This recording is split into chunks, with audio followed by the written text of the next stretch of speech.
Every sip of beer tells a story of tradition, science, and art. Today, we're taking you inside the giant world where these stories begin. Join us as we uncover the fascinating journey of beer, from simple grains to your glass.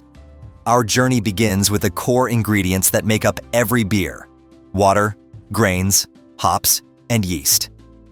These are not just ingredients, but the fundamental building blocks of every brew. It might surprise you to learn that the quality of water, which makes up about 90% of beer, can dramatically influence its flavor. This is why some breweries are very particular about the water source they use. Grains, mainly barley, play a starring role too. They're responsible for the beer's color and a large part of its taste profile.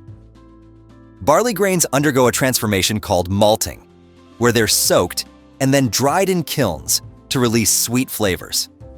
This malted barley provides the sugars necessary for the next stages of brewing. Hops are the soul of the beer's flavor, adding not just bitterness but also complex aromas that can range from piney and floral to citrusy and earthy.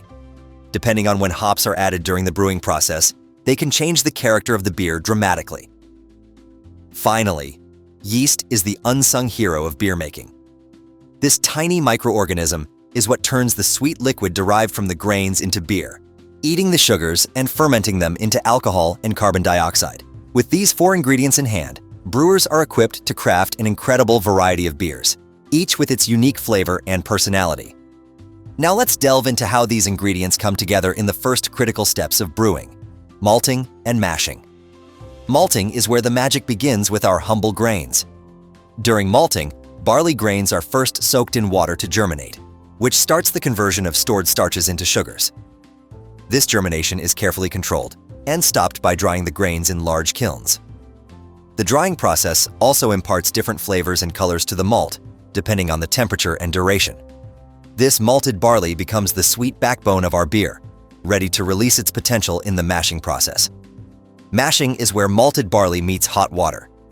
This step is akin to making a very precise tea. The malt is steeped in hot, but not boiling, water to further break down the starches into sugars. This mixture, often stirred to ensure even conversion, turns into a sweet, aromatic liquid known as wort. The temperature and duration of mashing are carefully controlled to manage which sugars are extracted, as these will determine how the yeast will perform during fermentation. Each decision here affects the final alcohol content and flavor profile of the beer. After mashing, the wort is separated from the spent grain through a process called lautering. The grains are rinsed to extract as much of the sugary wort as possible. The quality of this wort is crucial because it's what will be boiled, hopped, and eventually fermented into beer.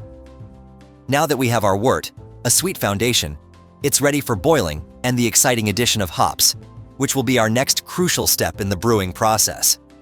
As we begin boiling the wort, this step serves multiple critical purposes. First, it sterilizes the liquid, ensuring that no unwanted microbes can spoil our beer. It's during this boiling stage that hops are introduced, a pivotal moment in defining the beer's flavor profile. Hops add bitterness to balance the sweetness of the wort, but that's not all. They also contribute a variety of flavors and aromas, which can range from floral to fruity, earthy to spicy, depending on the hop variety used. After boiling, the wort needs to be cooled rapidly to a temperature suitable for fermentation. This is crucial because yeast performs best at specific temperatures and could be killed by excessive heat, which would halt the fermentation process before it even starts. This transition from boiling to cooling marks the end of the bittersweet symphony of the boil and sets the stage for fermentation, where our wort officially starts its journey toward becoming beer.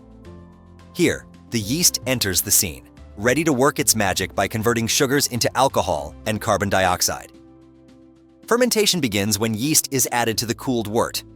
Ale yeasts, for example, ferment at warmer temperatures and often produce sweeter, fuller-bodied beers. Lager yeasts, in contrast, work slowly at cooler temperatures, resulting in crisper and cleaner flavors.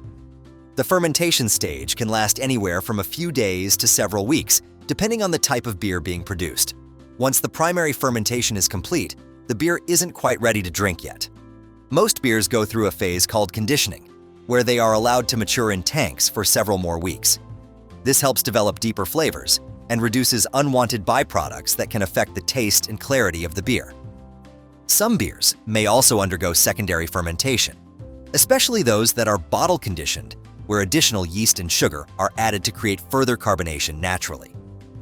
After conditioning, the beer is nearly finished, but must first be clarified and filtered to remove any residual yeast and particles, ensuring the beer is clear and clean tasting.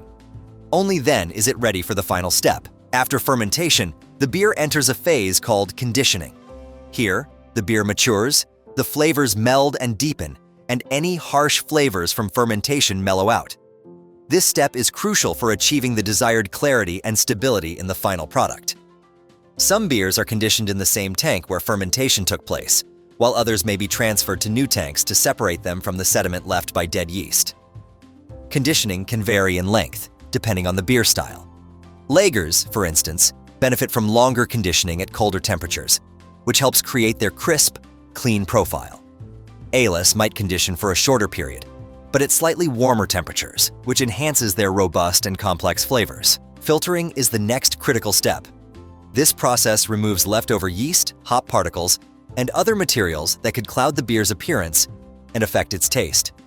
Some craft brewers may skip this step to retain more flavor and texture, especially in styles where a hazy appearance is desirable.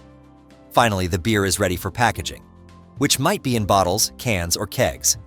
The packaging process must be carefully controlled to avoid contamination and to ensure that the beer maintains its quality and freshness. During bottling and canning, carbon dioxide is often added to carbonate the beer, enhancing its crispness and ensuring that it pours with a good head of foam. The packaging not only serves as the final container for delivery, but also plays an essential role in marketing the beer. Labels and designs reflect the brewery's brand and attract consumers, telling the story of the beer inside. From the initial selection of water, grains, hops, and yeast, each element plays a pivotal role in shaping the beer's final taste and character. Starting with malting, where barley grains awaken their sugar potential, to mashing, where these sugars are extracted and dissolved into the wort. The boiling stage then introduces hops for bitterness and aroma, followed by the critical phase of fermentation, where yeast turns sugars into alcohol and carbon dioxide, giving life to the beer. The conditioning period allows the beer to mature and develop a smoother, richer flavor profile. Filtering ensures clarity and purity, preparing it for the final stage of packaging, where beer is sealed into bottles, cans, or kegs, and readied for distribution. Each step in the process is a testament to both the science and art of beer brewing. The journey from brewery to glass is filled with careful planning, precise science, and creative artistry. It's a process that has been refined over centuries, adapted to new technologies, and driven by the passion of brewers around the world. Every bottle of beer is not just a product, but a story of tradition, innovation, and craftsmanship.